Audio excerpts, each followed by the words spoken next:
Many thanks. The President now, on behalf of the ECR Group, Mr Callanan.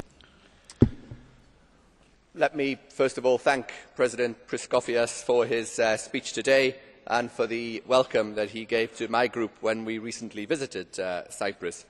We greatly appreciated the constructive meetings that we had with him and his government.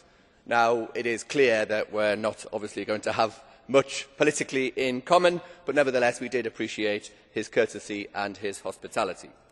And we also agree with the implication in the Presidency's priorities that the EU is not seen as relevant to many of its citizens, and it needs to become more effective and more efficient. The position of my group is clear. We do not want to see the EU fail, but if it continues to pursue the agenda of the past, then it most surely will. And let me say a word to President Barroso. I was particularly surprised by his outburst yesterday here in this chamber. To suggest that somehow we take great delight in the problems facing the euro is frankly absurd. Do you honestly believe that we are pleased to see so many people suffer as a result of your political project? I have merely, many times, set out the options for the eurozone as I see them. Either an effective fiscal union or a reduction in the size of the eurozone.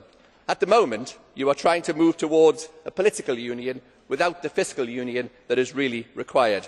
And I think that it is entirely reasonable that we raise the alarm about what this will mean for national democracy in many member states.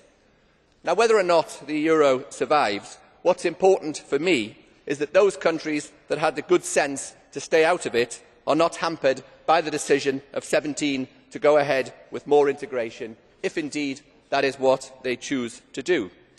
But of course, the one tool that must always remain the equal property of the 27 countries is the single market. It is the one thing that we all support, and I was therefore delighted to see that the Cyprus Presidency has said that one of its ambitions is the deepening of that internal market, and you will have our full support in that aim. Now, the Presidency will also conclude negotiations on the Capital Requirements Directive.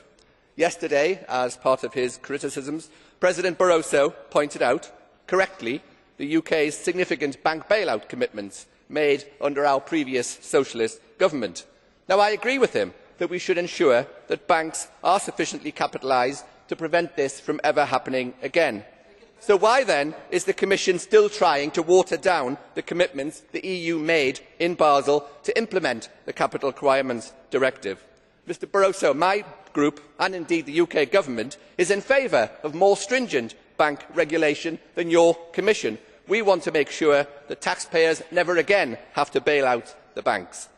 Mr President, turning very briefly to the multiannual financial framework, it still continues to baffle me how the Commission can enforce austerity on Member States and simultaneously demand more money for them for the EU budget. It seems that everyone has to cut spending apart from the European Commission. The idea that throwing money at economic problems and hoping it will make them go away is surely a doctrine that was discredited in the 1970s. And if the Presidency can truly deliver a budget that genuinely focuses on quality and added value, on better spending rather than on more spending, then you will indeed have our full support. Thank you, Mr. President.